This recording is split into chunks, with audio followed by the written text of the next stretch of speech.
बहुत स्वागत है। मैं एक बार सबको इंट्रोड्यूस जरूर कराना चाहूंगा यहाँ पे, क्योंकि जैसा कि कोविड के चलते, प्रोटोकॉल के चलते हमने बहुत ही सिलेक्टिव लोगों को बुलाया है, और जो होटल ने हमें परमिशन दी उसके बाद हमें बहुत कम लोगों के बीच में ही कार्यक्रम करना था। लेकिन जैसा कि आप साधना टीवी, ईश्वर टीवी और साधना प्लस न्यूज पे लगातार हमारे अब लाइव कवरेज शुरुआत हो जाएगी, तो हमने जिन महानुभाव को बुलाया और जिन्होंने अपना समय दिया, सबसे पहले तो बहुत बहुत धन्यवाद आप सभी लोगों की मैं शुरुआत करना चाहूंगा। गौरव प्रकाश जी से सर आपका बहुत बहुत धन्यवाद। सोशलाइट हैं और अंतर्राष्ट्रीय स्तर के जितनी भी फर्म्स हैं जो बिजनेस प्रोफाइल से जुड़ी हुई हैं, बहुत लंबा इनका एक इंट्रोडक्शन है, लेकिन मैं कह सकता हूं आप अगर इनके संपर्क में हैं तो पूरे अंतर्राष्ट्रीय पटल पे आप संपर्क में। आपका बहुत बहुत धन्यवाद, आप इस मुद्दे पे आए। आदित्य यादव जी, जी हाँ, उत्तर प्रदेश में एक ऐसा चेहरा जो बहुत जल्द आपको दिखेगा बहुत बड़े रूप में, और पीसीएफ के चेयरमैन है। उसके अलावा जो जानकारी मुझे, मैं उसको अपडेट भी करूंगा सर, क्योंकि काफी समय के बाद मुलाकात हो रही है। पूरे विश्व से इफ्को के चेयरमैन चुने आते हैं, जो पूरे कई देशों के पीसीएफ के और जो उनके सदस्य होते हैं, उनमें उनको सबसे ज्यादा वोट मिले थे। 3 साल पुराना या 4 साल पहले ये चुनाव हुआ था, और ये बहुत सौभाग्य की बात है कि उत्तर प्रदेश से ताल्लुक रखते हैं, और उत्तर प्रदेश के सबसे बड़े परिवार के से जुड़े हुए हैं। शिवपाल सिंह यादव जी के बेटे हैं, लेकिन अपने आप को कहते हैं बेटे नहीं, आदित्य यादव जी के रूप में अपने आप को प्रस्तुत कराना चाहते हैं। रुचिका चौधरी जी है, वुमेन सेल की हेड हैं, और खासतौर से जो नारी शक्ति जो अभियान है, जिसका आज माननीय मुख्यमंत्री जी 4 बजे उसका समापन है, उसके लिए कार्यक्रम भी कर रहे हैं, उसकी शुरुआत की, और इनके माध्यम से इस पूरे विषय को उन्होंने प्रदेश भर में पहुंचाया। सतीश महाना जी, जी हाँ, सतीश महाना जी कानपुर से हैं, लगभग 7 से 8 बार चुनाव जीत चुके हैं, और हमारे साथ कई हमारे ऐसे भाई लोग हैं जो जानते हैं, हमारे पत्रकार बंधुगण हैं, वो जानते हैं सतीश महाना जी के विषय में। इंडस्ट्रियल डेवलपमेंट मिनिस्टर तो हैं, लेकिन इंडस्ट्रियल डेवलपमेंट को अगर उत्तर प्रदेश का नाम अगर कहीं पे उन्होंने स्थापित किया है तो सतीश महाना जी ने किया। जब हम बैठेंगे तो उनसे ज्यादा बातचीत करेंगे। प्रदीप एस गुनर साहब हैं, धार्मिक गुरु हैं, और कई देशों में जनसंख्या नीति को लेकर के उन्होंने बहुत सारी बातें कही हैं, और जनसंख्या के ऊपर एक विशेष अपनी राय भी रखते हैं। तो हम शुरुआत कराने जाएंगे, क्योंकि हमारा ये प्रोग्राम ये लाइव है, और टेलीविजन के माध्यम से हम करोड़ों दर्शकों तक पहुंचेंगे। हमारे साथ इस सेशन को हमारे साथ आगे भी बढ़ाएंगे, क्योंकि हमने सिर्फ अपने चैनल के अलावा हमने वरिष्ठ पत्रकारों को भी यहाँ बुलाया है। नवलकांत सिन्हा साहब हैं जो वरिष्ठ पत्रकार हैं, वो भी सेशन को ज्वाइन करेंगे। श्री त्रिवेदी जी हैं, श्रीपति त्रिवेदी जी कई सारे चैनल्स में, अखबारों में रहे हैं, वो भी हमारे बीच में हैं। सर आप भी हमारे सेशन को ज्वाइन करेंगे, क्योंकि हम करोड़ों लोगों तक हम आपके आज इस प्रोग्राम के माध्यम से बात पहुंचाना चाहेंगे। सबसे पहले मैं सतीश महाना जी को बुलाना चाहूंगा मंच पे, वो हम उनसे शुरुआत करेंगे। सतीश महाना जी, बहुत बहुत धन्यवाद, बहुत स्वागत है आपका। सर, जनसंख्या नीति की जब हम बात करते हैं, क्योंकि सर अभी माननीय मुख्यमंत्री जी ने इसकी शुरुआत की थी जनसंख्या नीति की, उन्होंने एक बात कही थी, क्योंकि जनसंख्या नीति के आने से प्रदेश का विकास होगा और देश का विकास होगा। लेकिन सर आप कानपुर से ताल्लुक रखते हैं, मैं शुरुआत यहां से ही करना चाहता हूं। आप कानपुर से ताल्लुक रखते हैं, इतना बड़ा शहर है, मुझे लगता है वहां की जनसंख्या भी काफी है, लेकिन उसके बावजूद भी उसको औद्योगिक नगरी के रूप में जाना जाता है। तो जनसंख्या का प्रगति से या डेवलपमेंट से कैसे उसका नाता है, और जनसंख्या नीति कितनी आवश्यक है, मैं इसके बारे में आपसे सर जरूर पूछना चाहूंगा। मैं एक निवेदन करना चाहता हूं कि जनसंख्या नीति की बात पहली बार माननीय मुख्यमंत्री जी ने करी। जनसंख्या नीति हिंदुस्तान की आज़ादी के बाद इसके ऊपर एक नीति रही, और ये हर 10 वर्षों के लिए प्रख्यापित होती है। 2021 तक ये है, 2011 से 21 तक। अब 2021 से लेकर 30 तक 10 वर्षों के लिए ये फिर प्रख्यापित हो रही है। और जनसंख्या नीति किस प्रकार से जनसंख्या के ऊपर हम अंकुश लगा सकते हैं, क्या जागरूकता कार्यक्रम कर सकते हैं, किस प्रकार से समाज में इसकी अवेयरनेस पैदा कर सकते हैं, ये अनवरत चलने वाली बात है। मैं याद दिलाना चाहता हूँ कि जिस समय 1975 में इमरजेंसी लगी थी, तो तत्कालीन कांग्रेस की सरकार ने इसके ऊपर बहुत महत्वपूर्ण बातें करी थी।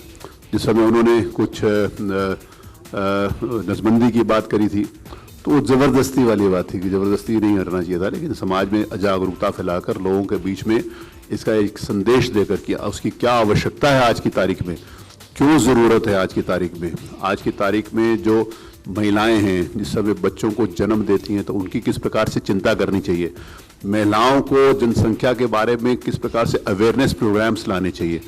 तो उस जो जनसंख्या नीति 10 वर्ष के लिए थी, उसको 2021 से 2030 तक आगे बढ़ाने का काम मंत्रिपरिषद के द्वारा लिया गया, जो मेरे पास इसका एक यहाँ पर प्रारूप वो है। तो ये जनसंख्या नीति है। जैसे इस प्रकार का कोई अगर भ्रम फैलाया जाता है कि कि माननीय मुख्यमंत्री जी ने जनसंख्या नीति प्रख्यापित करी और उन्होंने जनसंख्या नीति के ऊपर पहली बार चर्चा करी, ऐसा नहीं। सर ये 2021 में खासतौर से जैसे आपने बताया कि शुरुआत माननीय मुख्यमंत्री जी ने की, लेकिन चुनाव अगले साल है, तो क्या माना जाए कि ये जो प्रगति की बात है और खास तौर से क्योंकि अभी सिर्फ उत्तर प्रदेश में इसकी घोषणा की जाती है, जो दूसरे प्रदेश हैं वहाँ पे इसकी घोषणा नहीं होती, तो हम ये माने क्या और प्रदेशों में विकास की या प्रगति की बात या जब हम उत्थान की बात करते हैं देश की तो वहाँ नहीं होती है? नहीं, ऐसा नहीं है। मैं फिर इस बात को स्पष्ट कर देना चाहता हूँ, एक पॉलिसी है वो हर स्टेट में है जी। जैसे यहाँ पर उन्होंने 2021 में इसकी शुरुआत नहीं करी जी। जो जनसंख्या नीति विगत कई दशकों से चली आ रही है, उसका एक कॉन्स्टिट्यूशनल आवश्यकता होती है कि उसको अगले 10 वर्षों के लिए उसको बढ़ाना है उस नीति को जी। तो वो बढ़ाने का काम किया और वो हर स्टेट में है जी। हर स्टेट में बच्चों के स्वास्थ्य के बारे में चिंता नहीं की जा सकती क्या? हर स्टेट में बच्चों की मृत्यु दर कम करने के ऊपर चर्चा नहीं होती क्या? हर स्टेट में बच्चों को पौष्टिक आहार मिले इसके ऊपर बातचीत नहीं होती क्या? हर स्टेट के ऊपर ये अवेयरनेस प्रोग्राम चलाए जाएं कि अगर एक बेटे की चाह में लिंग का अगर उसमें प्रशिक्षण कराया जाए तो उसको नहीं कराना चाहिए, ऐसा नहीं होता क्या? हर स्टेट में ही होता है। हर स्टेट में बच्चों की मृत्यु दर को कम करने की बात होती है। तो ये ऐसा नहीं है, ये किसी प्रकार, देखिए पूरा विषय के ऊपर जिस समय हम चर्चा करेंगे तो पूरे विषय की जानकारी करना सबसे महत्वपूर्ण बात है। बिना जानकारी करे किसी एक स्टेटमेंट के आधार के ऊपर हम उसके पीछे चल देते हैं और उसके पीछे बढ़ देते हैं। जैसे भी आपने बताया कि भाई साहब अंतर्राष्ट्रीय स्तर के ऊपर जनसंख्या के बारे में चर्चा कर रहे हैं, तो मुझे लगता है कि कई वर्षों से और कई दशकों से कर रहे होंगे। अभी मुख्यमंत्री जी के घोषणा के बाद या फिर पिछली कैबिनेट में जो पिछले मंगलवार को हुई है, अभी पिछले एक हफ्ता भी नहीं हुआ, तो पिछले मंगलवार को जो कैबिनेट हुई है उसके आधार के ऊपर ये थोड़ी जनसंख्या के ऊपर बातचीत कर रहे होंगे, उसकी आवश्यकताओं को देखते हुए उसके ऊपर चर्चा कर रहे होंगे। मैं जिस समय एक नेशनल टीवी के ऊपर डिबेट होती है तो उसी स्तर के ऊपर डिबेट होनी चाहिए जिससे उसके वास्तविक प्रारूप के अंतर्गत उसके वास्तविक, इसीलिए कभी कभी मैं अदरवाइज मैं कहीं भी कोई कागज लेकर नहीं जाता हूं, मैं अपने बुद्धि और विवेक के हिसाब से जो मेरे को समझ होती है वो मैं अपनी बात कहने का प्रयास करता हूं। जिसमें नहीं जानकारी होती है उसमें मुझे इस कहने को संकोच भी नहीं होता कि इसकी जानकारी मुझे नहीं है। उस बात को भी कहने का, हर व्यक्ति जो कहता है सब कुछ सबको जानकारी है, तो वो हो सकता है कोई सिद्ध व्यक्ति हो, because for knowledge sky is the limit. तो इसीलिए मैं जो मंत्रिपरिषद के द्वारा जो जनसंख्या नीति प्रख्यापित करने की बात करेगी मैं उसको लेकर आया, मैं आपको भी एक कॉपी देकर जाऊंगा। सर तो मैं चाहता हूं कि आप हमारे दर्शकों खासतौर से जो टेलीविजन के माध्यम से आपको सुन रहे हैं और देख रहे हैं, तो मैं इस प्रारूप के बारे में आपसे जरूर कि आप एक डेवलपिंग शहर से हैं, हालांकि मैं नोएडा से अगर बिलोंग करता हूं तो हम नोएडा को खासतौर से ज़्यादा डेवलपिंग मानते हैं, जबकि वो कानपुर से जो औद्योगिक नगरी है उसके स्वरूप में कम वो शायद वहाँ पे कुछ बहुत सारे हम कह सकते हैं कि वहाँ यूनिट्स लगी हैं, इंटरनेशनल यूनिट्स लगी हैं। आपके यहाँ कानपुर में कह सकता हूँ कि उद्योग सच में है, वहाँ पे काफ़ी लोगों को रोजगार मिला हुआ है और उन लोगों को रोजगार मिला हुआ है जो उत्तर प्रदेश में मैं उनको कह सकता हूँ जिनकी जो स्थिति है, जो आर्थिक स्थिति बहुत अच्छी नहीं होती, वो काफी वहां से आपके कानपुर से ताल्लुक रखते हैं। नोएडा में तो मैं कह सकता हूं कि पूरा एक तरह से वहां पे वो आदमी है जो एक वर्ग विशेष नहीं, वो खासतौर से वो अपर लेयर का व्यक्ति है, वो वहां पे नौकरी करता है और वो कहीं ना कहीं वो ना उत्तर प्रदेश में रहता है, वो कभी कर्नाटका चला जाता है, कभी वो हैदराबाद चला जाता है। कानपुर में हम विकास की अगर हम बात करें, सर आप वहां लगातार इतने सालों से वहां पे विधायक हैं और मैं कह सकता हूं कि यहाँ पे पूर्व समाजवादी पार्टी के वरिष्ठ नेता के बेटे भी हैं और मुझे लगता है कि सतीश माना जी अपने आप में योग्य है। तो मैं ये कह सकता हूं कि अगर सतीश माना जी के विषय में मैंने नहीं सुना कभी जो है कि वो चाहे सरकार नीले रंग की हो या हरे रंग की हो, Satish Mana ji has always been considered a very positive man, बहुत डेवलपिंग मैन। सर अब आपको लगता है सर कि अब इस जी डेवलपमेंट जो है, क्योंकि आप इंडस्ट्रियल डेवलपमेंट मिनिस्टर भी हैं सर, इसको डेवलपमेंट से कैसे देखते हैं सर आप खास तौर से? देखिए डेवलपमेंट स्वाभाविक रूप से जिस समय हम सारे जनसंख्या के ऊपर बातचीत करते हैं, मैं रशिया गया था तो वहाँ पर मैंने उनकी मेट्रो देखी, तो उन्होंने कहा कि हमारी मेट्रो 100 साल पुरानी है। तो मैंने कहा कि as the time pass by you must have come with some new projects also, कोई नया चीज़। उन्होंने कहा नहीं। तो मैंने कहा 100 साल की मेट्रो अभी तक चल रही है? उन्होंने कहा हाँ 100 साल की मेट्रो हमारी चल रही है। तो मैंने कहा 100 साल में, उन्होंने कहा हमारी जो पॉपुलेशन की ग्रोथ है वो लोग 1-2% है।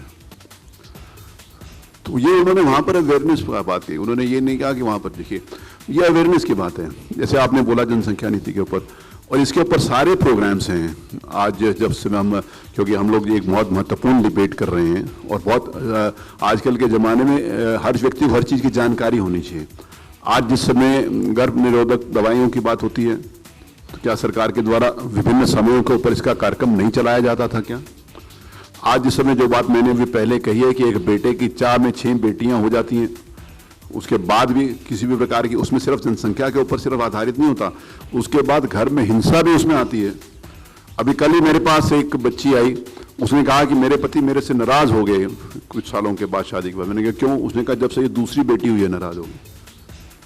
तो ये इस बात की अवेयरनेस नहीं होनी चाहिए क्या? एक परिवार में देखिए, एक जमाना ऐसा था कि जिस समय परिवार में 5-5, 6-6, 8-8, 10-10 बच्चे हो जाया करते थे, तो कभी कभी माता पिता को पता ही नहीं होता था कि उनकी बच्चा कौन सी क्लास में पढ़ता है। उनसे कंसर्न नहीं होता, उनसे कनेक्ट नहीं होता था। मुझे याद है कि जिस समय हम छोटे होते थे तो वह पूछते थे कि भाई आपका बच्चा कौन सी क्लास में, तो उससे पूछना पड़ता है तू कौन सी क्लास में पढ़ता है बता। जी। पिता अपने बच्चे से पूछता था कौन सी क्लास में पढ़ता है। सिर्फ संसाधन या पैसा ही व्यक्ति के अपब्रिंगिंग के लिए, उसकी अपग्रोथ के लिए सफिशिएंट नहीं है। उसकी अपब्रिंगिंग के लिए, उसको संस्कार देने के लिए, उसको गुड क्वालिटी ऑफ लाइफ देने के लिए उसके ऊपर ध्यान देना और उसकी प्रगति के बारे में सोचना, यह सबसे महत्वपूर्ण बात है।